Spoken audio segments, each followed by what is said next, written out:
Already ತನಿಖೆ ಆಗಿದೆ ಅದು. ಸೊ ಯಾರು ಆಲ್ಮೋಸ್ಟ್ ಇಟ್ ಇಸ್ ಫೈನಲ್ ಹಂತದಲ್ಲಿದೆ, ನನಗೆ ಮಾಹಿತಿ ಇದೆ ಅದ್ರ ಬಗ್ಗೆ. ಸೊ ಯಾರು ತಪ್ಪಿಸ್ತಿರ್ತಾರೆ ಅವ್ರಿಗೆ ಖಂಡಿತವಾಗಿ ಕಾನೂನು ಪ್ರಕಾರ ಏನು ಕ್ರಮ ತಗೊಳ್ತೀವಿ. ಸರ್, ಉಪರಾಷ್ಟ್ರಪತಿ ಜಗದೀಶ್ ಧನ್ಕರ್ ಅವರು ರಾಜೀನಾಮೆಗೆ ಏನಾಗಿದೆ? BJP ಅವ್ರಿಗೆ ಕೇಳಿ ಎದಕ್ಕೆ ಕೊಟ್ಟಿದ್ದಾರೆ? What is the reason why was force to resign? ಅದೇ ಪ್ರಜಾಪ್ರಭುತ್ವ ವ್ಯವಸ್ಥೆ ಇಲ್ಲ. ಅವರು ರಾಜ್ಯಸಭೆಯಲ್ಲಿ ಅಪೋಸಿಷನ್ ಲೀಡರ್ ಹೇಳಿರ್ತಕ್ಕಂಥ ಮೂವ್ ಮಾಡಿರ್ತಕ್ಕಂಥ ಬಿಲ್ನ ಒಪ್ಕೊಂಡಿದ್ದಾರೆ ಅಂತ ನನಗಿರ್ತಕ್ಕಂಥ ಮಾಹಿತಿ.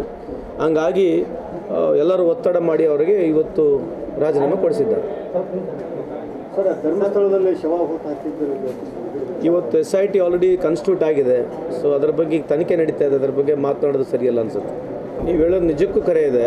ಇದು ನಾನೇ ಸುಮೋಟಾಗಿ ಬರೆದಿರೋದು ಲೆಟ್ರು. ನಿಮಗೆ ಗೊತ್ತಿದೆಲ್ಲ ಗೊತ್ತಿಲ್ಲ. ತನಿಖೆ ಆಗಬೇಕಂತ ಹೇಳಿ ನಾವು ಬಂದಾದ ನಂತರ at any given point of time ಯಾರೇ ಇರಲಿ ತಪ್ಪಿಸ್ತಾರೆ ಹುಡುಕ್ತಕ್ಕಂಥದ್ದು ಖಂಡಿತ ಮಾಡ್ತೀವಿ. ಸ್ವಲ್ಪ ವಿಳಂಬ ಆಗಿದೆ ನೀವು ಹೇಳಿರ್ತಕ್ಕಂಥ ನಿಜ. ಬಟ್ ಮುಂದೆ ಬರ್ತಕ್ಕಂಥ ದಿನಗಳಲ್ಲಿ ಅದನ್ನು ಇನ್ನೂ ಜೋರುಗೊಳಿಸ್ತೀವಿ. ಯಾಕಂದರೆ I did not involve myself in once ಈ ಥರ ಇನ್ವೆಸ್ಟಿಗೇಷನಲ್ಲಿ ನಾವು ಇನ್ವಾಲ್ವ್ ಆಗಬಾರ್ದು. ಬಟ್ ಡಿಲೇ ಆಗಿರ್ತಕ್ಕಂಥ ನಿಜ ಇದೆ. Will get into this definitely. ಈಗಾಗಲೇ ತಡ ಆಗೈತೆ ಸರ್, ಎಷ್ಟು ದಿನ ಆಗುತ್ತೆ? ಈಗ ಅದನ್ನೇ ಹೇಳಿದ್ನಲ್ಲ, ಎಷ್ಟು ಇನ್ವೆಸ್ಟಿಗೇಷನ್ ಸಲ ಪ್ರಾರಂಭ ಆದಮೇಲೆ ನಾವು ಯೂಶಲಿ ಹಸ್ತಕ್ಷೇಪ ಮಾಡಬಾರ್ದು. ಸೊ ನೀವು ಹೇಳಿರ್ತಕ್ಕಂಥ ಪಾಯಿಂಟ್ ಇದೆ. So I will go back ಸೆಕ್ರೆಟರಿಗೆ ಮಾತಾಡಿ ಇದನ್ನು ಇನ್ನೂ ಡೆಫಿನೆಟ್ಲಿ ಹಂತಕ್ಕೆ ಹೋಯ್ತೀವಿ. ಇದನ್ನು ಸ್ಪೀಡಿಯಾಗಿ ಮಾಡಿ ಹಂತಕ್ಕೆ ಹೋಯ್ತೀವಿ. ಇಡೀ ಕರ್ನಾಟಕದಾಗೆ ಬಸ್ ಪಾಸ್ ಫ್ರೀ ಇದೆ ಅಲ್ರಿ. ಭಾಳ ಕಷ್ಟ ಇದೆ ಅದು ಮಾಡೋದು. ಈಗ ಹೆಂಗಿದ್ರು ಕಾರ್ಮಿಕರಿಗೆ ನಾವೀಗ ಮೊಬೈಲ್ ಮೆಡಿಕಲ್ ಯೂನಿಟ್ ಮಾಡ್ತಾ ಇದ್ದೀವಿ. ನಮ್ಮ ಎಸ್ಪೆಷಲಿ ಕಾರ್ಮಿಕರು ಅಂದ ತಕ್ಷಣ ಭಾಳ ಬೈಫಿಕೇಷನ್ ಇದೆ ರೀ. ಪ್ರತಿಯೊಬ್ಬರು ನೀವು ಕೂಡ ಕಾರ್ಮಿಕರೇ, ನಾನು ಕೂಡ ಕಾರ್ಮಿಕನೇ. ಸೊ ಕಾರ್ಮಿಕನಕ್ಕಂಥದ್ದು ಬೈಫಿಕೇಷನ್ ಆಗಬೇಕು. ಅನ್ಆರ್ಗನೈಸ್ ಸೆಕ್ಟರ್ ಬೇರೆ, ಕನ್ಸ್ಟ್ರಕ್ಷನ್ ಬೇರೆ, ಟ್ರಾನ್ಸ್ಪೋರ್ಟ್ ಬೋರ್ಡ್ ಬೇರೆ ಇದ್ದಾರೆ. ಸೊ ನಮಗೆ ಕನ್ಸ್ಟ್ರಕ್ಷನ್ ಬೋರ್ಡ್ನಲ್ಲಿ ಸೌಲಭ್ಯಗಳಿದ್ದಾವೆ, ಯಾಕಂದರೆ ಸೆಸ್ ಕಲೆಕ್ಟ್ ಮಾಡ್ತೀವಿ. ಅನ್ಆರ್ಗನೈಸ್ ಬೋರ್ಡ್ನಲ್ಲಿ 90% ಜನರು ಅನ್ಆರ್ಗನೈಸ್ಡ್ ಇದ್ದಾರೆ. ಈ ದೇಶದಲ್ಲಿ unorganised sector is more than 90%.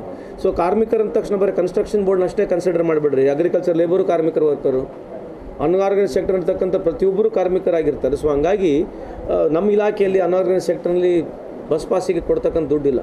Sir, ರಾಜ್ಯ ವಾಣಿಜ್ಯ ತೆರಿಗೆ ಇಲಾಖೆ ಮೋದಿಯವ್ರ ಕನಸು ಡಿಜಿಟಲ್ ಇಂಡಿಯಾ ಆಗಬೇಕಂತ. ಅದನ್ನಕ್ಕೂ ಕೂಡ ಸಣ್ಣ ಪುಟ್ಟ ವ್ಯಾಪಾರಸ್ಥರಿಗೂ ಕೂಡ ತೆರಿಗೆ ಹಾಕುವಂಥ ಕೆಲಸ ಮಾಡ್ತಾ ಇದೆ ರಾಜ್ಯ. ಯಾಕಂದರೆ ಗ್ಯಾರಂಟಿಗಳಿಗೆ ದುಡ್ಡಿಲ್ಲ ಅನ್ನೋಂಥದ್ದು ಜನರು ಮಾತಾಡ್ಕೊತಾ ಇದ್ದಾರೆ. ಇದಕ್ಕೆ ಏನು ಹೇಳ್ತೀರಿ?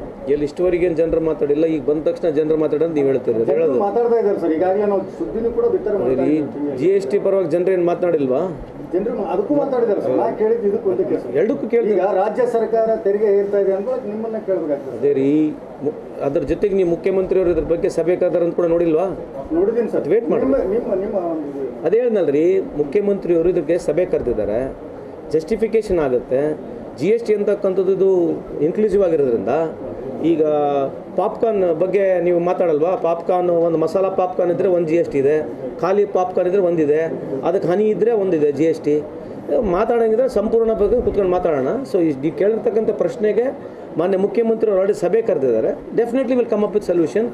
ಸ್ಟೇಟಿಗೆ ಎಷ್ಟು ತೊಂದರೆ ಆಗುತ್ತೆ, ಸ್ಟೇಟ್ಲಿಂದ ಎಷ್ಟು ಕಲೆಕ್ಟನಾಗಿ ಎಷ್ಟು ತೊಂದರೆ ಆಗ್ತದೆ, ಸೆಂಟ್ರಿಂದ ಯಾರು ಹೊರ್ತಾ ಇರ್ತಕ್ಕಂಥದ್ದು ಸಂಪೂರ್ಣ ಮಾಹಿತಿ ಸಿಗುತ್ತೆ ನಿಮಗೆ. ಈಗಾಗಲೇ 25ನೇ ತಾರೀಕಿಗೆ ಇವತ್ತು ವಿಶೇಷವಾಗಿ ನಮ್ಮ ಇಲಾಖೆಯಿಂದ ಅಸಂಘಟಿತ ಕಾರ್ಮಿಕರು ಅಂತ ಏನು ಹೇಳ್ತೀವಿ, ಅನ್ಆರ್ಗನೈಸ್ಡ್ ಅಂತ ಏನು ಹೇಳ್ತೀವಿ, ಅವರಿಗಾಗಿ ಸುಮಾರು 91 ಸ್ಮಾಲ್ ಸೆಕ್ಟರ್ಗಳು, ಅಂದರೆ ಸಣ್ಣ ಏನು ಕೈ ಕೆಲಸದ ಮೇಲೆ ಅವಲಂಬಿತರಿರ್ತಕ್ಕಂಥ ಸಣ್ಣ ಸಮಾಜ ಜನರಿದ್ದಾರೆ. ಅವರಿಗೆ ಸುಮಾರು 91 ಸೆಕ್ಟರ್ಗಳು ಅಂಥ ಜನರನ್ನು ಹುಡುಕ್ಬಿಟ್ಟು ಇವತ್ತು ಸ್ಮಾರ್ಟ್ ಕಾರ್ಡ್ ಕೊಡ್ತಾ ಇದ್ದೀವಿ. ಅದರ ಜೊತೆಗೆ ಟ್ರಾನ್ಸ್ಪೋರ್ಟ್ ಬೋರ್ಡ್ನಲ್ಲಿ ನೆಟ್ಟಿರ್ತಕ್ಕಂಥ ಜನರಿಗೆ ಅವರಿಗೆ ಸ್ಮಾರ್ಟ್ ಕಾರ್ಡ್ ಕೊಡ್ತಕ್ಕಂಥ ವಿತರಣೆ ಈ ಕಾರ್ಯಕ್ರಮ ಅಂಗವಾಗಿ ಇವತ್ತು ನಾವು ಎಲ್ಲ ಜಿಲ್ಲೆಗಳಿಗೆ ಪ್ರವಾಸ ಮಾಡ್ತಾಯಿದ್ದೀವಿ. ಇವತ್ತು ನಾವು ಬಾಗಲಕೋಟೆಗೆ ಬಂದಿದ್ದೀವಿ.